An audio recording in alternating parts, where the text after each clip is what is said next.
Today on Food for Thought, I'm making some of my family's favorite recipes for hosting a delicious brunch. First up, a crunchy twist on a breakfast classic with my cornflake-crusted French toast. Then it's on to pancetta-fried eggs with a side of my mom's hash browns. Finally, I'm making red velvet pancakes, complete with a homemade mascarpone spread.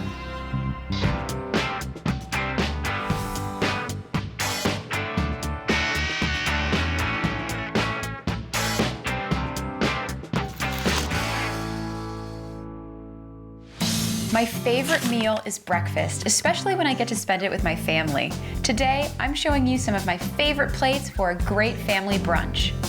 Who doesn't love French toast? Mine has a little crunch to it, and it uses a surprising ingredient most of us have in our pantry, cornflakes. Every great French toast has two important elements to it, the bread and the batter. The batter is just a simple custard, eggs, milk, and then some flavorings. So first I'm gonna measure out my milk. And this is 2 cups of milk. And this makes about enough batter for 1 loaf, depending on how stale your bread is. Now I'm going to crack my eggs, and I'm using 3.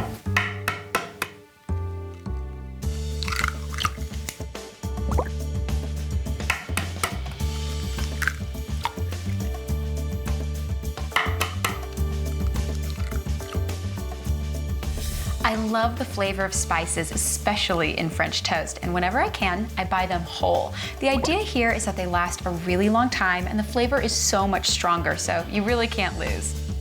I'm going to start with my nutmeg, and you can see here I have a whole nutmeg. And all you do to break it down, you don't have to crack it or anything like that, you just grate it, just like this. And nutmeg is a very strong flavor, especially when you're using it whole like this. A little goes a long way, so I'm only adding about 1/4 teaspoon or like a small pinch. And it's the same with cinnamon. I like to buy it whole and grate it fresh. It tastes so good. And the cool thing about using whole spices is they last up to 2 to 3 years. The ground ones, only 6 months, so it's totally worth it. And this, a fine grater, is one of my favorite kitchen tools. I use it for zesting, I use it for this. It's just super useful. I'm gonna give it a quick whisk just to integrate all of the ingredients. And I want it really smooth. It doesn't need to look like scrambled eggs. It needs to be even further along, just an all even color. Well, that looks good. Time to add one of my favorite ingredients, vanilla. And I like to add this at the very end because it'll take a while, but vanilla can curdle raw eggs. So I'm just gonna do it at the very end. Just about a teaspoon of vanilla. You don't need to overpower it. The smells amazing. The combination of vanilla with cinnamon and some nutmeg, so good. And now for my secret weapon, the cornflakes. So I put them in a plastic baggie, and I have my rolling pin, and I'm basically just gonna roll it across, smashing them up until I get the texture I want. Just like this. Well, this looks perfect. I want the flakes to be small enough that they cling to the French toast, but not so small that you lose all that wonderful texture. Well, this is ready to go.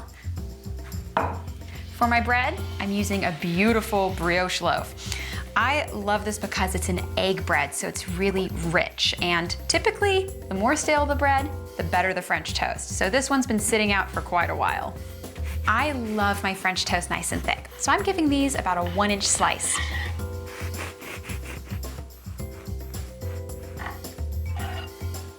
Well, all of my ingredients are ready. I'm gonna start making French toast. I have my assembly line of all of my ingredients ready to go. So I have my bread, my batter, and my cornflakes. So, gonna get dipping. So my bread goes straight into the batter, just like this. And I'm going to press it down and let it soak up just like a sponge. I don't wanna over soak it because then it'll start to break down a little bit. And then straight onto the cornflakes, and I'm gonna press in hard here. Then I'm flipping.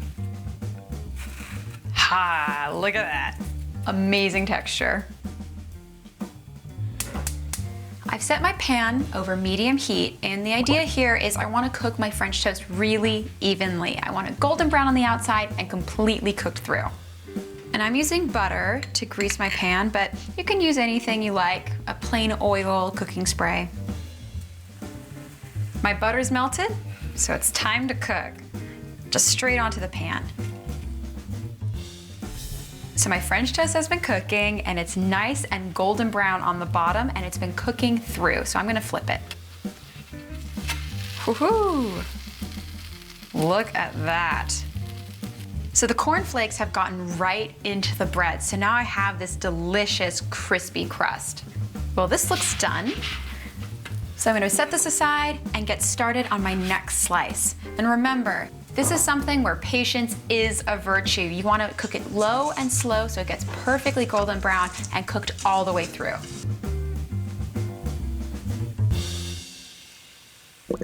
I can hardly contain myself. This needs some syrup and powdered sugar.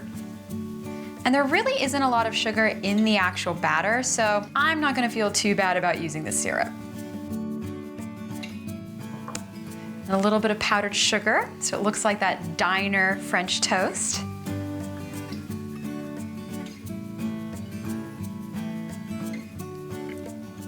And now I'm gonna give it a try.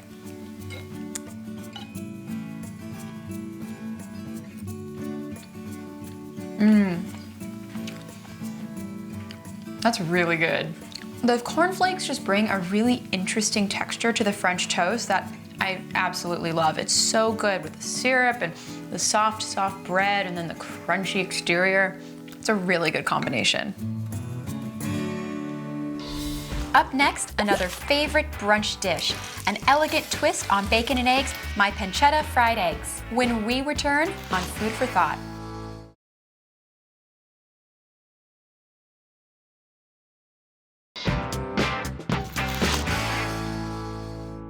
Pancetta-fried eggs is another great brunch dish. I use thin slices of pancetta in place of regular bacon, and topped with a fried egg, this is a full meal, especially with my mom's hash browns on the side. What are eggs without hash browns? And I've got the easiest recipe ever. It's my mom's version, which is sort of like Bubble and Squeak, which is just British hash browns. And potatoes are really workhorses in the kitchen. Once I get these done, they'll hold while I get started on the rest of my breakfast, pancetta-fried eggs. To get started on my hash browns, I have cooked russet potatoes. I just put these in the microwave. You can do whatever you like, just as long as they get fork tender. You want them nice and soft and the skin pulling away. And I love using russets or any mashed potato. You just want them really nice and soft and starchy. That way they work great in this dish. I'm going to roughly chop my potatoes, and I like to keep the skin on. You can take it off if you prefer that, but I just like to keep it really rustic, really simple.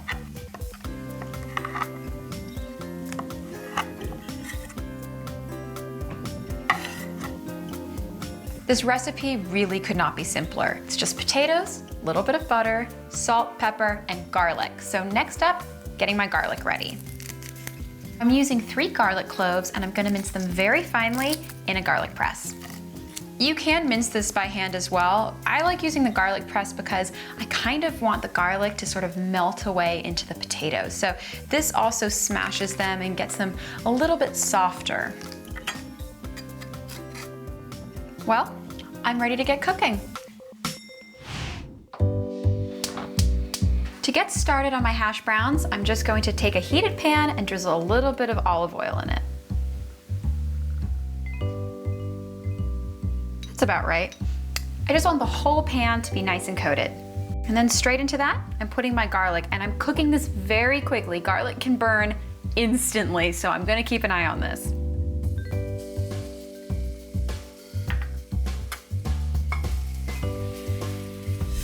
I'm going to add my potatoes right on top of the garlic and oil. And I'm going to pat it down until it forms a disc. And I'm smashing it down with my spatula because I really want to sear that side of the potatoes. I want it nice and crunchy. Now, so I'm going to add some salt and pepper on top. And I'm going to drizzle it with a little more oil. This looks ready to flip, so I'm just going to chop it up into quarters. Makes it easier to turn. And I'm gonna take my spatula, I'm going to flip. And it's okay if it's not perfect. This is an imperfect science. You just, in general, wanna cover as many different sides of the potatoes as you can.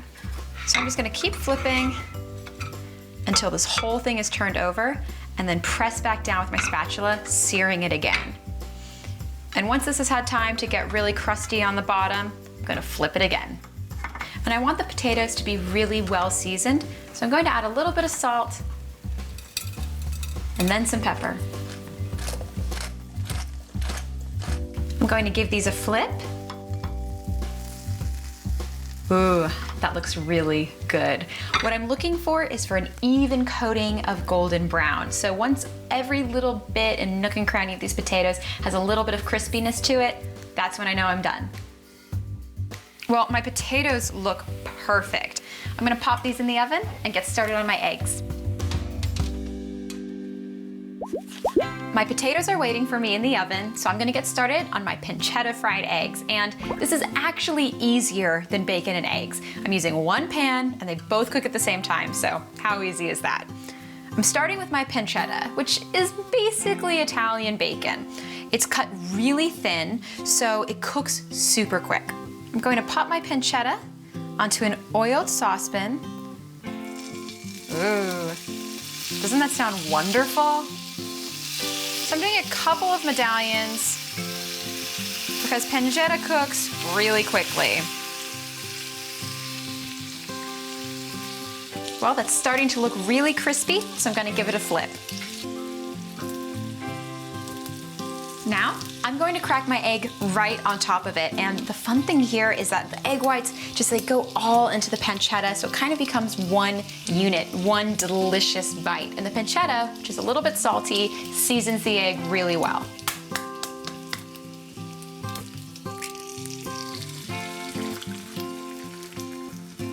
And now, while the other side of the pancetta is cooking, the egg will cook too. I like mine sunny side up, but if you like it over easy, or however you like your egg, go ahead and cook it as usual. Well, this looks done, so I'm gonna plate it with my hash browns and give it a taste. This looks delicious, and I gave it a little hit of parsley. It just sort of elevates all the flavors, and it's really bright and tasty. So I'm gonna give it a try. I wanna get a little bite of everything, so poking the yolk. Ooh. I could put a fried egg on top of anything. It's one of my favorite things to eat. Got a bite of the pancetta, got a little bit of the yolk. All it needs is some hash browns.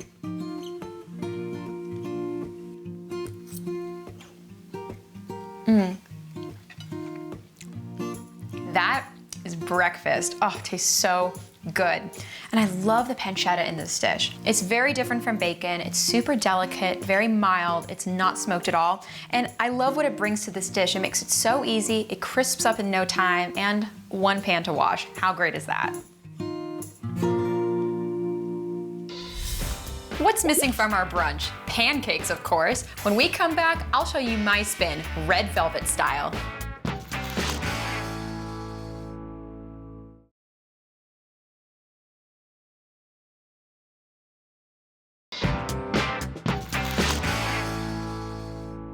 We've all heard of red velvet cupcakes, so I thought, why not give pancakes the same treatment? My fluffy red velvet pancakes have a hint of cocoa and a tang of buttermilk. I haven't met a person yet who doesn't like them. To start, I'm going to use the wet-dry method. This is a basic baking building block. Basically, first, I organize all of my dry ingredients in one bowl, and then I mix together all of my wet in another. And then I put them together. This helps the mixing process and makes sure that you don't overblend or overmix any of the ingredients. I'm going to start adding all of my dry ingredients. So in my bowl already, I have a cup of flour and 3 tablespoons of white sugar. I'm going to add a 1/4 teaspoon of salt, 1 teaspoon of baking powder. This makes them nice and fluffy. A 1/4 teaspoon of baking soda, and 2 tablespoons of cocoa powder.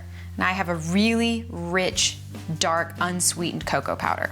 I'm just going to mix this together lightly, just to make sure everything's really well integrated. Onto my wet ingredients. First up, 1 egg.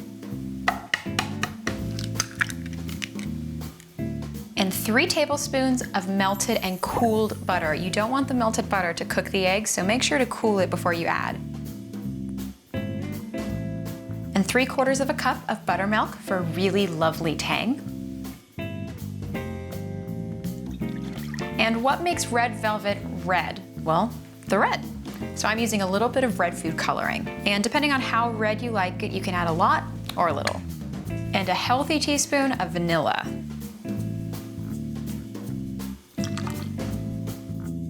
I'm also adding a 1/4 cup of creme fraiche, which is just French sour cream. So if you can't find creme fraiche, don't stress about it. Sour cream works great.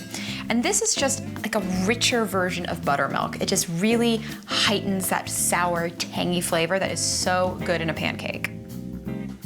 Time to give this a stir.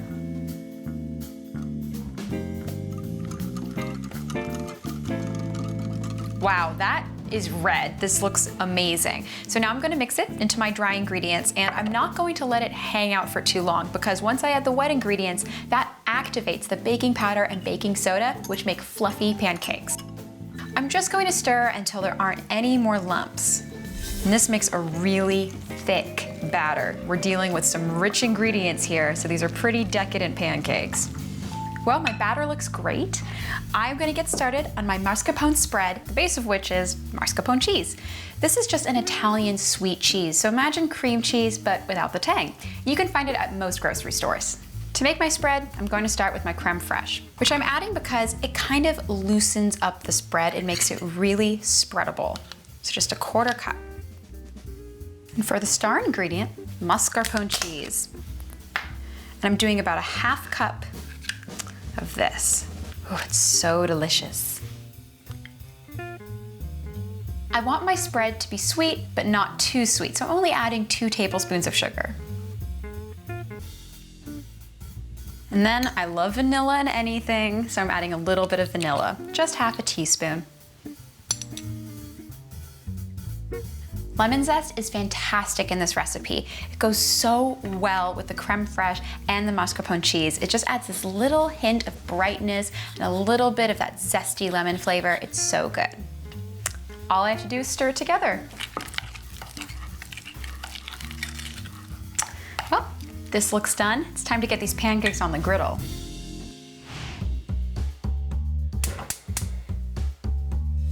I have my griddle heating over a medium-low flame, and the idea here is you do not want to burn your pancakes. It's really easy. I do it almost every time. So medium-low is the way you want to go to make sure I can cook my pancakes really evenly and I don't get any burnt spots. I'm just going to spray my heated pan with a little bit of cooking spray. And immediately I'm going to add my pancakes because I don't want my cooking spray to cook.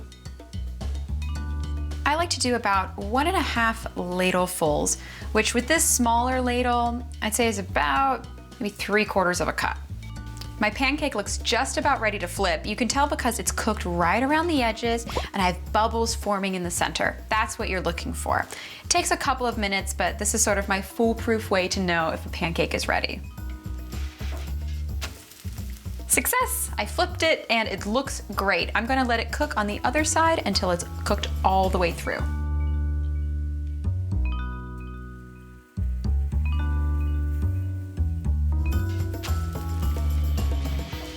My pancake stack is complete, so don't go anywhere. When we come back, I'm going to give it a taste.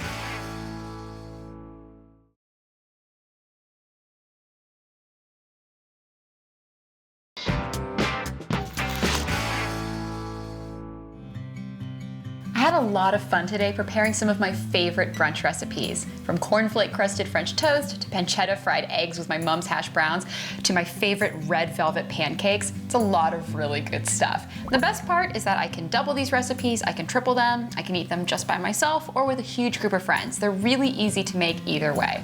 I can't wait to dig into these pancakes, but it's missing 2 important things. First off, syrup, and then my mascarpone spread that I made. And these pancakes, even though they're red velvet, they do not taste like a cupcake. They're not super sweet, so you can definitely feel free to put a little bit of syrup on them. Now I'm gonna hit it with some of my mascarpone spread. And I love this stuff. It's wonderful on top of these pancakes, but try it with some fresh fruit or spread it on top of a pound cake. It's really one of those multi-purpose recipes that I just use again and again. It's time for the big moment, the taste. Have to have some of the spread with it. That is so good.